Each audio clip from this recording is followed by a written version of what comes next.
같이 보실 말씀은 누가복음 제6장 37절에서 42절 말씀이 되겠습니다. 신약성경 100쪽이 되겠습니다. 누가복음 제6장 37절에서 42절입니다.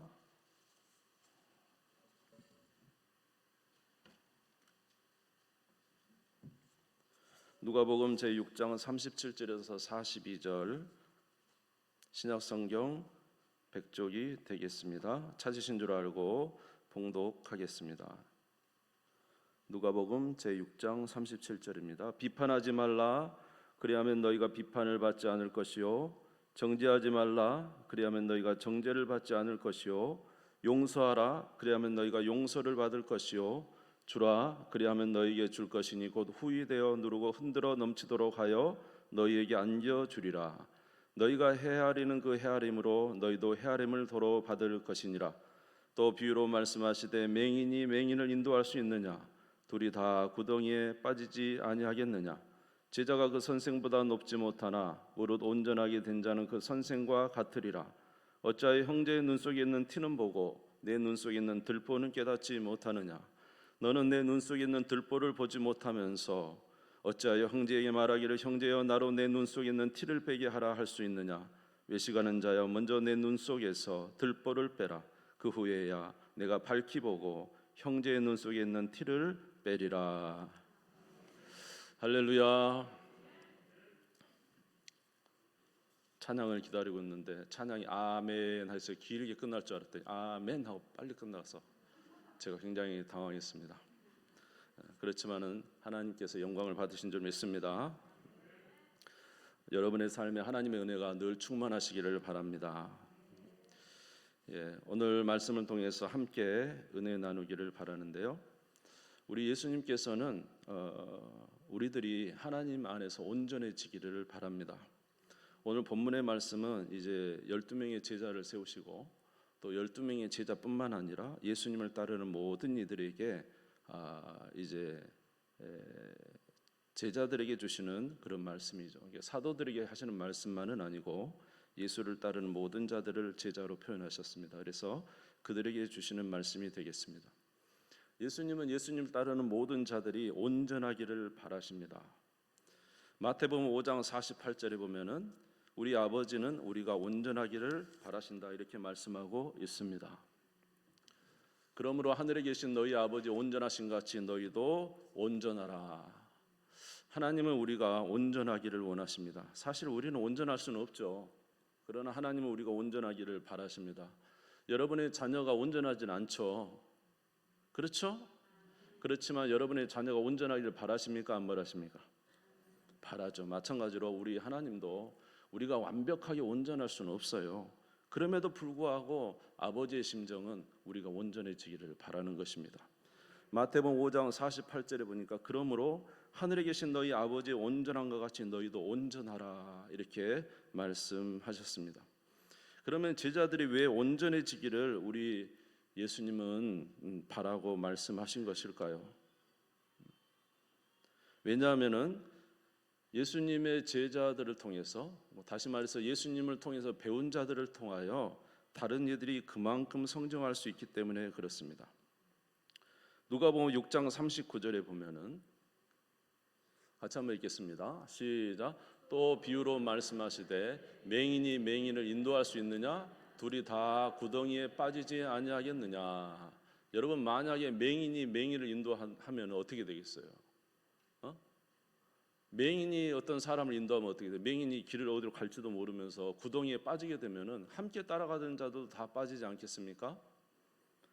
다시 말해서 예수님께 배운 제자들이 온전해질 때 그 제자만큼 그를 통해서 배우는 자들이 온전해질 수 있기 때문에 그런 것입니다. 그래서 주님께 배운 제자들은 온전해져야 돼요. 맹인이 되면 안 되는 거죠. 아멘. 좀 더 좋은 선생님이 되어야 되는 것입니다.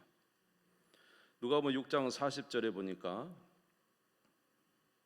제자가 그 선생보다 높지 못하나 무릇 온전하게 된 자는 그 선생과 같으니라.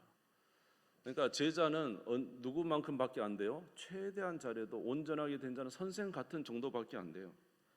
다시 말해서 그 제자들이 예수님을 따르는 모든 무리들이 진정으로 예수님을 통해서 좋은 이제 배움을 배워서 그러한 삶을 통해서 그를 통해 그 제자들을 통해서 배우는 모든 사람들이 되는 수준은 그 제자들의 수준밖에 안 된다는 거예요. 그래서 예수님은 그 제자들이 온전하기를 바란다. 그들을 통해서 배우는 모든 이들이 그 배운 제자의 모습과 같게 될 것이기 때문에 그들에게 이제 말씀하시기를 너희들이 온전해지기를 바란다. 이렇게 말씀을 하십니다. 이렇게 말씀하시면서 예수님께서 제자들에게 말씀하시기를 너희들이 온전해지기 위해서는 좀 더 좋은 예수님을 따르는 제자가 되기 위해서는 먼저 할 일이 있다는 것입니다. 그것은 먼저 자신 속에 있는 악을 제어하라는 것입니다. 한번 따라서 볼까요? 내 안에 있는 악을 제어하라. 우리가 진정한 예수님의 제자가 돼요. 여러분이 진정한 예수님의 제자가 돼야 여러분에게 배우는 자녀도 신앙이 더 온전함을 가질 수 있고, 여러분들이 신앙이 온전해야 여러분을 통해서 배우는 모든 이들이 더 좋은 신앙을 갖게 될 수가 있기 때문에, 아멘. 이렇게 되기 위해서는 첫 번째 우리가 해야 될 것이 무엇이냐면 우리 안에 있는 죄악을 걷어내라는 것입니다. 누가복음 6장 42절을 한번 같이 읽겠습니다. 누가복음 6장 42절 시작. 너는 내 눈 속에 있는 들보를 보지 못하면서 어찌하여 형제에게 말하기를 형제여 나로 내 눈 속에 있는 티를 빼게 하라 할 수 있느냐. 외식하는 자여 먼저 내 눈 속에서 들보를 빼라. 그 후에야 내가 밝히 보고 형제의 눈 속에 있는 티를 빼리라. 먼저 내 눈 속에 있는 뭘 먼저 빼라고요? 들보를 빼라. 그 후에야 네가 밝히 보고 형제를 가르칠 수 있을 것이라는 것입니다. 우리 안에 들보가 있는데 어떻게 다른 이들을 가르칠 수 있으며 그들에게 신앙을 이제 말해줄 수가 있겠습니까? 예수님이 이제 길을 가시는데 한 바리새인이 예수님을 식사 자리에 초대했습니다. 예수님께서 그 바리새인의 집에 들어가서 식사를 하고 있는데 이제 유대인들은 식사법이 이렇게 비스듬히 누워서 먹는 거잖아요. 그런데 이제 그 바리새인의 집에 갔더니 한 여인이 왔어요. 그리고는 예수님이 누워 있는 그 발에 눈물을 뚝뚝 흘리면서 눈물로 발을 적시고 그리고는 그 머리털로 이렇게 그 발을 닦고 그리고 그곳에 옥합을 깨뜨려 향유를 부어 예수님께 그 사랑을 표시한 것이죠. 그러니까 이 바리새인이 예수님의 식사를 초대했던 바리새인이 예수님 속으로 이렇게 생각합니다. 이 사람이 진짜 선지자면 이 여인이 어떤 사람인지 곧 죄인인지 알았을 것이다. 이렇게 마음으로 생각합니다. 누가복음 7장 39절에 보니까 예수를 청한 바리새인이 그것을 보고 마음에 이르되 이 사람이 만일 선지자라면 자기를 만지는 여자가 누구며 어떠한 자 곧 죄인인 줄을 알았으리라 하거늘. 다시 말해서 이 바리새인은 이 여인이 죄인이라는 사실, 죄인으로 이제 생각하고 있었던 것입니다. 그런데 이렇게 예수님에게 모든 일을 행하고 있는 이 상황 속에서 예수님께서 그 바리새인에게 대하여 말씀하시는데 약간 책망 섞인 말씀을 합니다. 누가복음 7장 44절에서 47절에 보니까 그 여자를 돌아보시며 시몬에게 이르시되 이 여자를 보느냐. 내가 내 집에 들어올 때에 너는 내게 발 씻을 물도 주지 아니하였으되 이 여자는 눈물로 내 발을 적시고 그 머리털로 닦았으며 너는 내게 입맞추지 아니하였으되 그는 내가 들어올 때부터 내 발에 입맞추기를 그치지 아니하였으며 너는 내 머리에 감람류도 붓지 아니하였으되 그는 향유를 내 발에 부었느니라. 이러므로 내가 내게 말하노니 그의 많은 죄가 사하여 졌도다. 할렐루야. 사랑하는 우리 성도 여러분, 우리는 다 알고 있지 않습니까? 우리 모두는 다 죄인입니다. 우리는 모두 다 타락한 죄인이에요. 우리는 죄인으로 태어나고 이 땅에서 죄를 많이 짓고 살아서 우리의 마지막 판결은 사형인 것입니다. 그러니까 아마 이 여인이 창기였는지 아니면 다른 어떤 죄를 지은 죄인인지는 잘 모르겠습니다만은 이 여인은 많은 이들에게 드러난 죄인이지만 그러나 예수님을 식사 자리에 초청한 바리새인, 그도 무엇입니까? 예수님을 식사 자리에 초청한 바리새인, 그도 죄인입니다. 그는 하나님의 심판대를 이길 수가 없어요. 만약 하나님의 심판대에 가면 그도 수많은 죄로 인해서 판단받아 지옥에 갈 수밖에 없는 것입니다.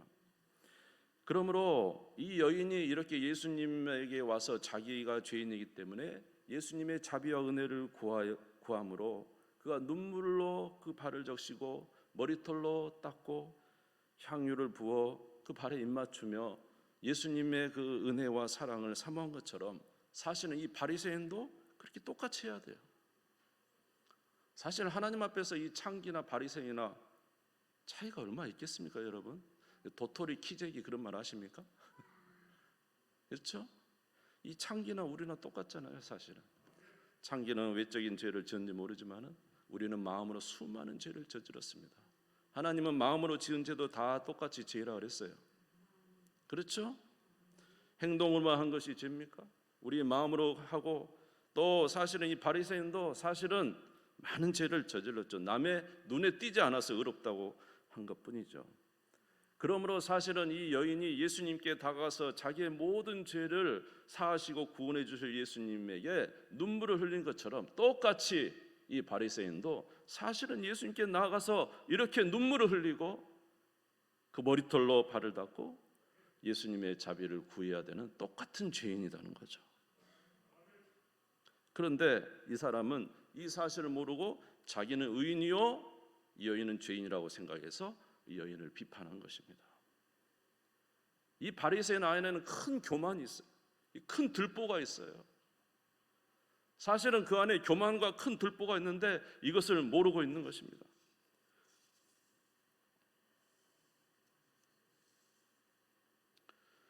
성경에 보면 바리새인과 세리의 기도도 있습니다. 바리새인은 길가에 서서 손을 높이 들고 옷을 길게 늘어뜨리고는 기도합니다. 하나님, 저는 일주일에 하루를 금식합니다. 11조를 드립니다. 내가 안식일을 범하지 않습니다. 나는 저 세리와 같지 않습니다. 세리와 같은 죄인이 아닙니다. 하면서 하나님께 손을 들고 기도를 합니다. 세리는 한 곳에 이제 있으면서 얼굴도 들지 못하고 하나님, 나는 죄인입니다. 이렇게 기도했습니다. 그때 누가 옳다함을 받고 돌아갔습니까? 바리새인입니까? 세리입니까? 세리가 옳다함을 받았다, 하나님으로부터. 이렇게 말씀이 있죠. 이는 무엇입니까? 세리도 죄인이지만 바리새인도 죄인이에요. 아멘. 그가 용서를 받기 위해서는 누구의 은혜가 필요해요? 예수 그리스도의 은혜가 필요한 것이죠. 그런데 이 사람은 교만합니다. 자기 안에 들보가, 엄청난 들보가 있다는 사실을 모릅니다. 교만의 들보가 가득 차 있음에도 불구하고 자기는 아주 의롭고 선하고 자기는 저 여인을 판단할 수 있는 자라고 생각합니다. 그러니 이 바리새인은 선생님 아닙니까? 유대인들에게 선생님, 바리새인들은 선생님이잖아요. 그 안에 교만이 가득해가지고는 이 들보가 가득함에도 불구하고 그는 자기가 선생이 되어서 가르칩니다. 남을 정죄하는 걸 가르칩니다. 남을 판단하는 걸 가르칩니다. 모든 것을 비판하는 것을 가르칩니다. 계속 그것을 온 백성들에게 가르치고 있으니 이스라엘의 온 나라가 모든 사람을 정죄하는 일에 가득 차게 됐어요. 그래서 온 나라가 몸살을 앓는 거예요. 판단받고 정죄하고 비판하고. 그러니 얼마나 이 유대가 이때 당시에 얼마나 가식적이고 외식적이고 사랑이 없으며 그런 나라가 돼버리고 말았습니까? 그래서 예수님께 오셔서 바리새인들, 사두개인들 보면 회칠한 무덤이라고 책망하셨습니다. 오늘날 우리는 그렇지 않습니까? 우리의 죄악도 모르고 우리의 처지도 모르면서 남을 판단하고 있지는 않습니까?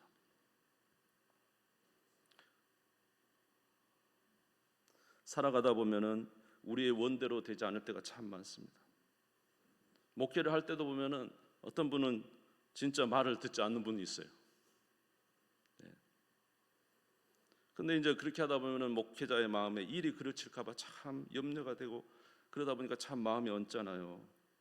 그래서 하나님께 기도를 합니다. 하나님, 왜 이렇게 이분 말을 듣지 않습니까?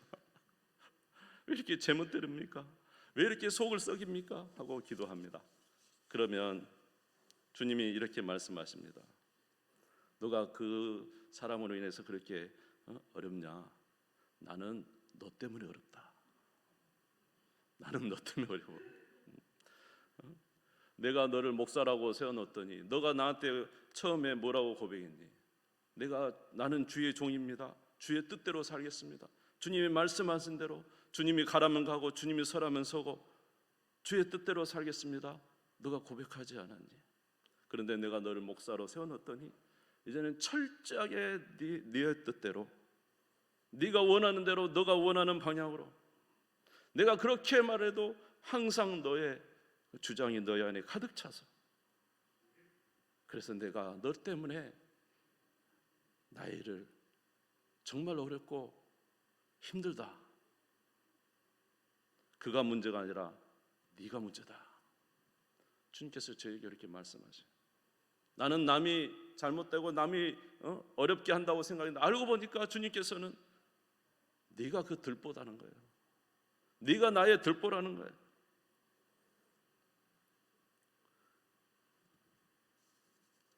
알고 보니까 제 안에 들보가 그렇게 많았던 것입니다.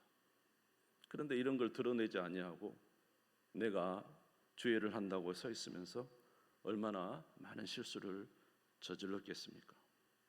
사랑하는 성도 여러분, 저와 여러분 안에는 우리도 모르는 들보가 있어요. 아멘. 그것을 빨리 드러내는 것이 중요해요. 어쩌면 우리가 선생 되는 것보다, 우리가 남을 가리키는 것보다, 남에 대해서 이야기해 주는 것보다 더 중요한 것은 우리 안에 있는, 우리도 모르는 우리 안의 들보와 교만들을 끄집어내는 것이 얼마나 중요한지 모릅니다. 그렇게 될 때 우리는 온전한 자가 되는 것입니다. 그래서 하나님의 일을 감당할 수가 있는 것입니다. 사사기 20장에 보면은 그 레인의 첩 사건 혹시 아십니까? 베냐민 지파 기브아에 어떤 한 레인이 첩을 데리고 갔잖아요. 거기 갔더니 기브아 사람들이 완전히 타락해가지고 그 첩을 밤새도록 욕을 보이고 결국 그 첩이 죽습니다. 그래서 이 첩을 12동강을 내서 12지파에 다 보내잖아요. 온 이스라엘 백성들이 어떻게 이런 일이 있냐고 하면서 40만 명이 모여서 그 베냐민과 싸우려고 모였습니다. 분명히 베냐민 지파와 기브아가 잘못했기 때문에 전쟁을 나가면 승리할 줄 알았는데 전쟁에 나가면 패하는 거예요.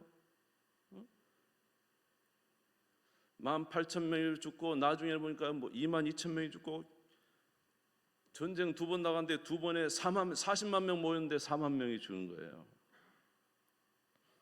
그런데도 이스라엘 백성들은 주여 왜 우리가 실패했습니까? 주여 우리가 왜 전쟁에 집니까? 우리는 40만 명이고 저기는 2만 명밖에 안 되는데 왜 우리가 전쟁에 집니까? 하고 하나님 앞에 계속 외칩니다. 성경에서는 정확하게 그들에게 말을 해주지 않지만은 하나님은 분명하게 말을 합니다. 베냐민의 잘못도 있지만은 사실은 너희들이 나를 떠나 악을 행하고 있다.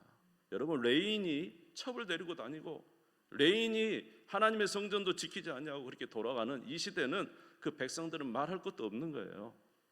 그래서 하나님께서 40만 명의 군사들 중에 4만 명, 10분의 1을 죽인 것입니다. 그럼에도 불구하고 자기들의 죄를 잘 몰라요.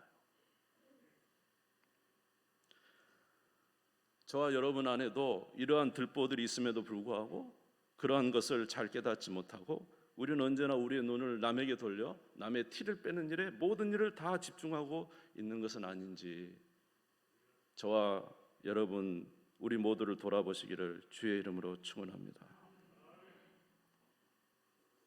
우리 안에 들보가 있는 이상 우리는 남을 가르칠 수 없고 그 가르침은 오류가 생겨서 많은 잘못들을 날 수가 있습니다. 그러므로 우리 안에 잘못된 것을 드러내는 우리 모든 성도들, 이것에 집중하는 우리 모두가 되시기를 주님의 이름으로 축원합니다. 누가복음 6장 41절에서 42절을 다시 한번 읽겠습니다. 같이 읽겠습니다. 시작. 어찌하여 형제의 눈 속에 있는 티는 보고 내 눈 속에 있는 들보는 깨닫지 못하느냐? 너는 내 눈 속에 있는 들보를 보지 못하면서 어찌하여 형제에게 말하기를 형제여 나로 내 눈 속에 있는 티를 빼게 하라 할 수 있느냐? 외식하는 자여 먼저 내 눈 속에서 들보를 빼라. 그 후에야 내가 밝히 보고 형제의 눈 속에 있는 티를 빼리라. 할렐루야.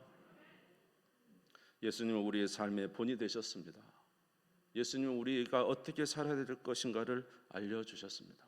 성경에 보면은 맡은 자들에게 주장하는 자세를 가지지 말고 양무리의 본이 되라 이렇게 말씀하셨어요. 여러분, 양무리의 본이 되는 우리 모두가 되시기를 주의 이름으로 축원합니다. 어떻게 하면 그렇게 할 수 있을까요? 여러분 늘 말씀을 대하시면서, 말씀은 우리를 비추는 거울입니다. 아멘. 날마다 말씀을 보시면서 그 말씀에서 우리를 비춰줄 때 우리를 보시고 잘못된 것을 제거하여 예수 닮아가는 우리가 되시기를 주의 이름으로 축원합니다. 잘 문제가 해결되지 않을 때는 하나님 앞에 나와서 기도하십시오. 기도하면 하나님께서 알려주실 것입니다. 우리의 무엇이 잘못된 것인가를 알려주셔서 우리로 좀 더 좋은 예수님의 제자가 되도록 해 주실 것입니다. 그때야 우리가 많은 이들에게 주님의 귀한 말씀을 이제 전하고 또 가르치는 자가 될 수가 있는 것입니다. 두 번째로는 제자는 모든 좋지 못한 행동을 제어하며 오히려 선한 행동을 하라고 말씀하고 있습니다. 누가복음 6장 37절을 보시면 같이 한번 읽겠습니다. 시작. 비판하지 말라. 그리하면 너희가 비판을 받지 않을 것이요. 정죄하지 말라. 그리하면 너희가 정죄를 받지 않을 것이요. 용서하라. 그리하면 너희가 용서를 받을 것이니라. 아멘. 여기서 비판하지 말라는 것은 악의적인 마음을 가지고 그저 남을 그냥 깎아내리는 것을 말하는 것입니다. 남을 그냥 깎아내리는 그런 일을 하지 말라는 거예요. 너희가 하지 않으면 너희도 비판을 받지 않는 거예요. 누구로부터 비판을 받지 않는다는 거예요? 하나님으로부터 판단을 받지 않는다는 거예요. 그러나 우리가 남을 판단하면 하나님이 우리를 판단하신다는 것입니다. 정죄하지 말라는 것입니다. 만약 우리가 누군가를 정죄하면은 하나님도 우리를 정죄하실 것에 대해서 말씀하셨습니다. 오히려 어떻게 하라고 했습니까? 용서하라고 했습니다. 그러면 우리가 용서하면 누가 용서하신다고요? 하나님이 우리를 용서해 주신다는 것입니다. 사실 이러한 행동은 굉장히 어렵습니다. 이러한 행동을 하는 것은 사실은 우리의 모든 일들을 제어해야 돼요. 또 우리의 희생이 필요해요. 이런 일 쉬운 건 아니잖아요. 마땅히 그럴 수 있을 것 같은데 그렇지 않고 참고 기다린다는 것은 사실 우리의 희생을 요구하는 일이죠. 때로는 억울할 수도 있습니다. 어떻게 용서해? 참아야 되고 용서하는 일에는 희생이 필요해요. 그래도 참고 용서하시기를 주의 이름으로 축원합니다. 왜 그래야 됩니까? 이 모든 일을 하나님이 보고 계시고 하나님이 신원해 주시기 때문에 그렇습니다. 비판하지 않으면 하나님이 우리의 비판하지 않음을 보시고 우리를 비판하지 않습니다. 그래서 하나님이 우리를 보시고 우리를 긍휼히 여겨 주시고 우리도 남에게 비판받지 않는 것입니다. 아멘. 하나님께서 그것을 보고 있다는 거예요. 정죄하지 말라는 거예요. 정죄하지 않으면 하나님도 우리를 정죄하지 않으며 우리도 남에게 정죄받지 않도록 하나님께서 역사해 주신다는 것입니다. 여러분, 용서하기가 얼마나 어렵습니까? 그럼에도 불구하고 주의 말씀이 용서하시기를 주의 이름으로 축원합니다. 그러면 주께서 우리의 모습을 보고 우리에게도 자비를 베풀어 주시고 모든 일이 협력하여 선을 이루게 해 주시는 것입니다. 이렇게 하나님 말씀에 우리가 순종할 때 하나님은 우리를 기억하셔서 더 좋은 것으로 채워주신다고 말씀하고 있습니다. 누가복음 6장 38절을 같이 읽겠습니다. 누가복음 6장 38절 시작. 주라 그리하면 너에게 줄 것이니 후히되어 누르고 흔들어 넘치도록 하여 너에게 안겨주리라. 할렐루야. 너희가 주면, 그리하면 내가, 하나님이 너에게 줄 것이요, 우리가 용서하면 하나님이 우리를 용서해 줄 것이요, 우리의 삶에 자비를 베풀어 주실 것이요, 마땅히 비판할 만한 그런 상황일지라도 비판하지 아니하면 하나님이 우리에게 은혜를 베풀어 주셔서 많은 이들의 사랑을 받게 해 줄 것이요. 할렐루야. 후히 되어 누르고 흔들어 넘치도록 너에게 안겨주리라. 주의 말씀대로 사는 우리가 되기를 바랍니다. 아멘. 여러분, 우리 입술을 잘 주관하기 바랍니다. 우리 입술을 잘 주관한 하나님으로부터 복을 받아요. 하나님의 은혜를 받아요. 하나님의 은총을 받아요. 그냥 우리 입술 그냥 우리 입에서 나오는 대로 마음대로 해가지고 그래가지고 손해 보는 일이 얼마나 많습니까? 오해도 받고. 그렇죠? 우리 입술을 잘 주관해서 하나님의 뜻 가운데 서 있다면 얼마나 우리가 복된 사람이 될 수가 있을까요? 우리가 이렇게 주의 말씀대로 살면 하나님으로부터 판단받지 않고 하나님의 보상을 받게 될 것입니다.